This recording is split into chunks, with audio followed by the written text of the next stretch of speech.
Refer to the product manual for operation, safety, and service procedures. Instructional content subject to change without notice.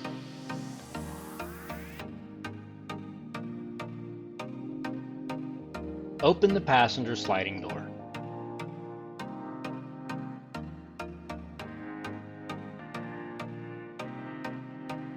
Deploy the ramp using the outer ramp cutout.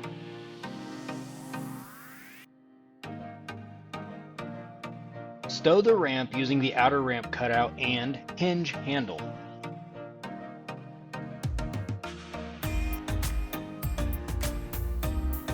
Close the passenger sliding door.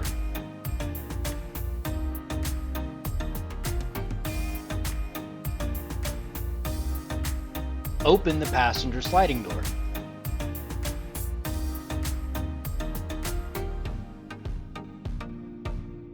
Release the swing latch and rotate the ramp to the open position.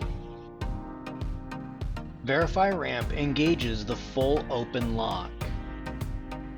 Using ramp hinge handle, close ramp to locked position. Close the passenger slide door.